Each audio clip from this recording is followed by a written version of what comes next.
Avant de commencer, je tiens à remercier chaleureusement l'Université Orbe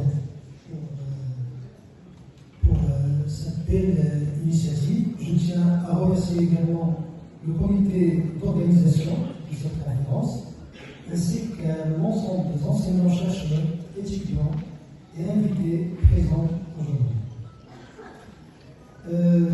Je tiens tout d'abord particulièrement saluer l'initiative de cette université qui, à travers cette rencontre scientifique, contribue à la réflexion académique et stratégique autour des enjeux contemporains du sport, et plus spécifiquement de la gouvernance du sport en Afrique.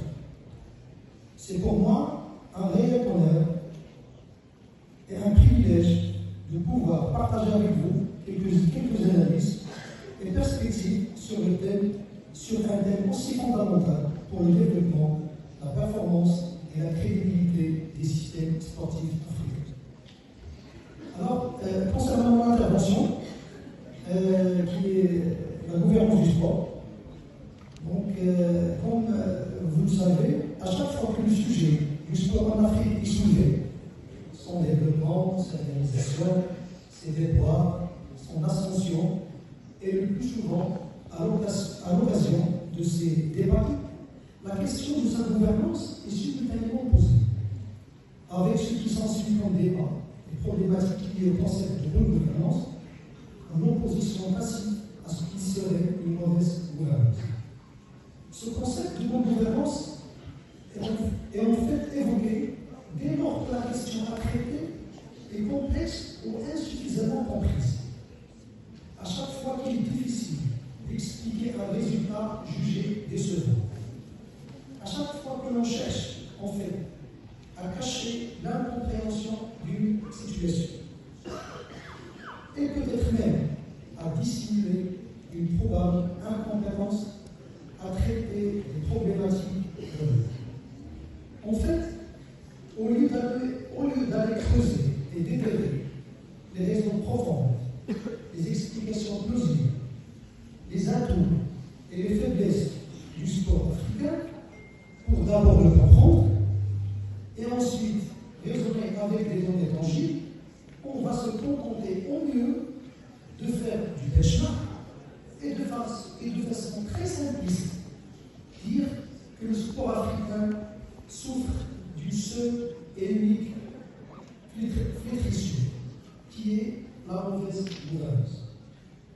Le sujet est bien complexe.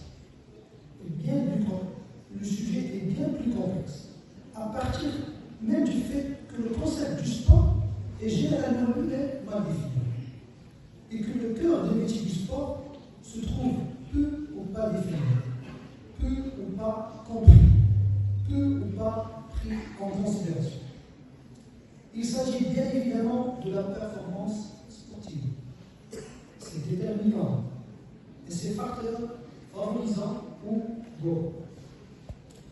Notre continent, comme a dit M. Aziz Daouda, qui est le directeur technique de la Confédération africaine d'athlétisme, notre continent africain est vu comme un tout linéaire sans relief, dans la mesure où ses particularités géographiques, historiques, démographiques, ses spécificités économiques, sociologiques et politiques multiples sont rarement prises en considération quand on évoque le sujet de développement du sport africain.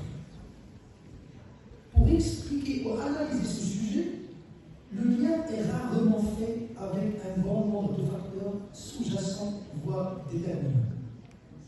Notre continent, compte tenu de la déformation de sa représentation géographique imagée, le montrant beaucoup plus petit qu'il ne l'est en fait dans la réalité, à l'échelle du globe, est regardé exactement comme le continent européen, sûrement beaucoup plus petit, mais surdimensionné. Peu sont ceux qui évoquent les dimensions géographiques réelles de l'Afrique et ce qu'elle induisent. Ses diversités démographiques et ethnologiques, anthropologiques, sa grande richesse culturelle due justement à cette diversité, son histoire récente ayant lourdement impacté et son évolution politique, la géographie des pays qui la composent, souvent incohérente, son fonctionnement économique, conséquence d'un passé colonial récent. Tous ces facteurs ne sont jamais mis à l'avant et sont rarement évoqués comme des facteurs limitant ou favorisant l'évolution du sport en Afrique. Or, c'est l'ensemble de ces facteurs et d'autres encore qui impactent le modèle du sport africain. D'ailleurs, on ne devrait pas parler du sport africain, mais plutôt du sport en Afrique, surtout que les problématiques sont diverses d'une région à l'autre. C'est ainsi qu'il y a lieu, tout d'abord, pour cerner aussi précisément que possible la problématique de gouvernance du sport en Afrique. Premièrement, de revenir à certains problèmes, de définir correctement les concepts, pour ensuite pouvoir les évoquer ou bien évoquer les pistes d'éventuelles meilleures politiques, meilleure gestion et peut-être meilleure gouvernance, qui est sans doute l'unique voie pour entrevoir des plans de développement plus efficaces et efficients. Alors, cette approche est nécessaire. Cette approche est incontournable pour pouvoir échafauder et concevoir de véritables modèles de développement du sport en Afrique qui, de surcroît, devraient s'imbriquer obligatoirement dans des stratégies globales de développement humain et national.